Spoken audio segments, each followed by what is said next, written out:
ಅಕ್ಕ ತಮ್ಮ ಇಬ್ರು ಯಾವತ್ತಾದ್ರೂ ಸಿಕ್ಕಾಪಟ್ಟೆ ಜಗಳ ಆಡ್ಬಿಟ್ಟು ಅಮ್ಮನ ಹತ್ರ ಅಥವಾ ಅಪ್ಪನ ಹತ್ರ ಓಡಿಸ್ಕೊಂಡಿದ್ದುಂಟಾ ಅಂತ? ಅಯ್ಯೋ! ನಾನ್ ತುಂಬಾ ಹೊಡ್ಸ್ಕೊಂಡಿದೀನಿ. ಹ್ಮ್. ಅಮ್ಮ ಅಂದ್ರೆ ಅಮ್ಮ ಜಾಸ್ತಿ ನನ್ಗೆ ಹೊಡ್ದಿದ್ದು. ಅಪ್ಪ ನನ್ಗೆ ಹೊಡ್ದೆ. ಯಾಕೆ ಅಂದ್ರೆ ಹ್ಮ್. ನಾನು ಚಿಕ್ಕ ವಯಸ್ಸಲ್ಲಿ ತುಂಬಾ ಅಂದ್ರೆ ತುಂಬಾ ತರಲೆ ಇದ್ದೆ. ಹ್ಮ್.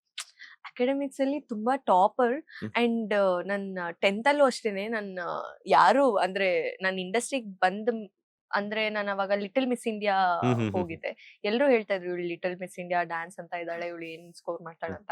ಬಟ್ ನನ್ಗೆ ಫುಲ್ ಆ ಒಂದು ಬಿಸಿನಲ್ಲೂ ಹೆಂಗೋ ಕಷ್ಟಪಟ್ಟು ಎಕ್ಸಾಮ್ ಬರ್ದು ಹ್ಮ್. 92 ಪಾಯಿಂಟ್ ಸಮಥಿಂಗ್ ಬಂತು. ಹ್ಮ್. ನಮ್ಮ ಮನೆಯಲ್ಲಿ ಓಕೆ ಖುಷಿ ಇದ್ರು. ನಾನ್ 95 ಎಬೋವ್ ಬರ್ಬೇಕು ಹ್ಮ್. ಅಂತ ಅನ್ಕೊಂಡಿದ್ದೆ. ಅಂಡ್ ಎಲ್ರು ಹೇಳಿದ್ರು ಓಕೆ ನಾವ್ ಅನ್ಕೊಂಡಿದ್ವಿ ಇವಳು ಅಟ್ ಲೀಸ್ಟ್ ಬಂದ್ಬಿಟ್ಟಿಯಾಳಲ್ಲ ಅಂಡ್ ಟಾಪರ್ ಲಿಸ್ಟ್ ಅಲ್ಲಿ ನಂದಿತ್ತು. ಹ್ಮ್. ನಾ ಸೊ ಚಿಕ್ಕ ವಯಸ್ಸಿಂದಾನು ಹೇಗೆ ಅಂತಂದ್ರೆ ಹ್ಮ್. ನಮ್ಮ ಮನೆಯಲ್ಲಿ ನಮ್ಮಮ್ಮ ಒಂದು ರೂಲ್ಸ್. ಹ್ಮ್.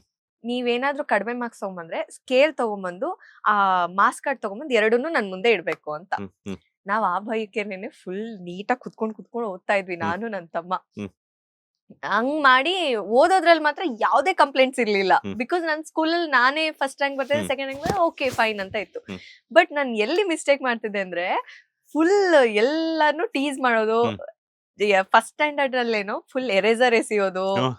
ಕಾಂಪೋಸ್ ಅಲ್ಲಿ ಚುಚ್ ಬಿಡೋದು ಎಲ್ಲ ಫುಲ್ ಟಾಂಬಾಯ್ ತರ. ಮಾಡಿದೀನಿ ಫುಲ್. ಹ್ಮ್.